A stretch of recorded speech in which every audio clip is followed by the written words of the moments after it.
too. You had to do it. You were doing a little cheering there too. I don't blame you for that. Hey, I was with the people. I was with the people.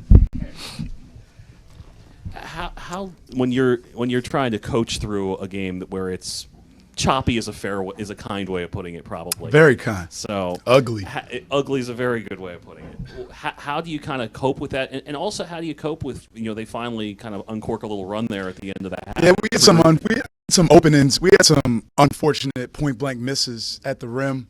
That travel call on Coop. We got the 2-for-1. What we want, the 2-on-1 off that curl. We got what we wanted. We just didn't finish the plays, but we were guarding. We talk about Nate, when Nate won. I think I may have said it before. Nate won the Pac-12 championship in 2012, and they didn't score a field goal for like the last 8 minutes of the game, but they guarded. In Colorado, we used to do a drill where we would give a team a league, and then we put the rebounding bubble on the other end, and you'd have to find a way to win that game. It was kind of like that, but we just again looking for things. The way they guard is going to come down to playmaking. We would like to play 5 shooters, 4 shooter lineups, but when you don't have 4 shooters out there against Fordham, it can get difficult.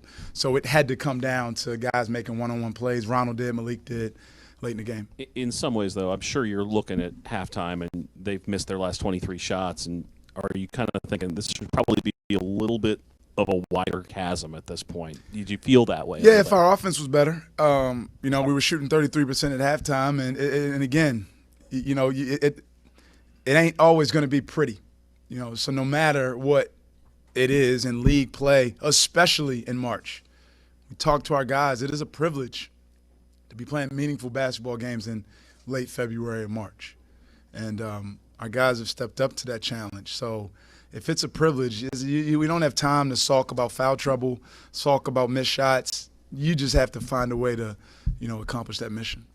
Yeah, Coach, you talk about how it wasn't the prettiest game tonight. There were a good couple moments there where it looked like things are going to come to a head. Is this the chippiest game that you've coached so far at Mason in terms of between the two teams? Maybe, but I don't spend much time worrying about that. It's 2 teams that are fighting for something, in March, and they're competitive guys, and nothing happened. And can you speak to Saquon? Just his rise in the last 2 weeks. Now I think a career high with Mason now today with 11 points. 7 boards. Just he seemed to come in with some big moments there. Yeah, 5 for 8 from the free throw line, and he's been working on this all season. Saquon makes 100 free throws a day, and he stepped up, made some big ones, made some big plays. Again, it's a difficult game. They don't guard guys they don't deem as shooters. So that's you're not used to playing against space. So he did a good job to just find a way to be, and he has been. We've been. Coaches are so worried about offense, but when you get a guy that's committed to defending, there's a lot of value in that, especially in games like this. And then finally, you have Ticket foul out, you have Josh foul out soon after that. What was your message to the guys in the huddle then after that? Was it just the continual mindset, game So plan? what, now what? So what, now what? A little bit off topic, but Anis, the musician, was in the stands tonight. I want to get your perception of him, a guy that is probably one of the most popular media figures in Mason history. Can you talk a little bit about him? No, Anis is great. I found him on Instagram like as soon as I got to Mason, or maybe a little bit before, and it's been really cool. He's a good friend to watch his rise. I think he's going to win Grammys. Slip, Leave Me. I think he's really, really good. His summer camp tour is getting started here soon this spring. It always ends in D.C. I don't know where I'll be. I think it's like July something, but I'll be there. I think he's an incredible artist. Coach, kind of touching on the structure of the game tonight, how would you describe during the second period with Justin and Khalid Moore, what was really going on at the end when he supposedly... Yeah, he fouled Khalid Moore. I think it was after a Coop turnover. Justin hawked down. He made a play on the ball. I think Ronald was trying to pick up Justin, and someone was standing over top of Justin. And again, nothing happened. Basketball players aren't going to fight. It's all good.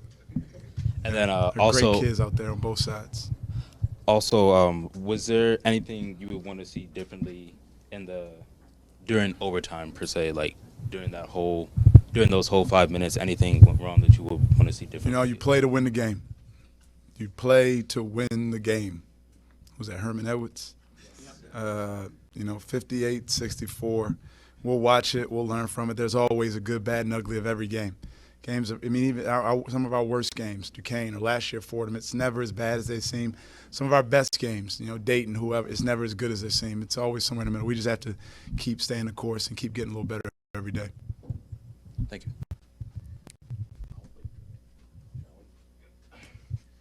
This run that you're on right now, the way Ronald's been playing in particular the last 3 or 4 games, how critical has that been? And have you seen him take a bit of a step here over the last couple weeks or so? Yeah, I said it. When we were evaluating the roster all of last season, he had these moments at Georgia against American, even against Fordham in the conference tournament.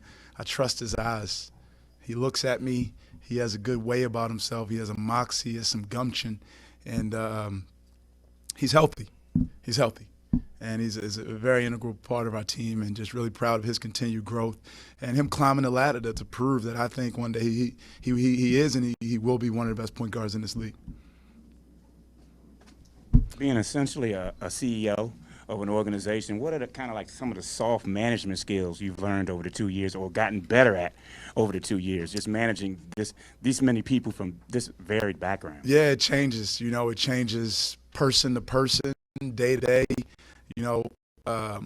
Shaka Smart has a great line. He says we're fighting for their hearts and minds every day, and that's the truth. And sometimes I'll text him and he'll say every hour. They're kids. It's a big bad world out there. It's a lot of influences, pressures.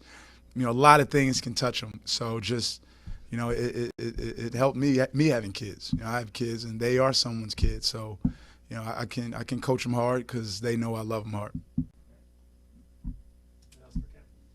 All right. Thanks, guys.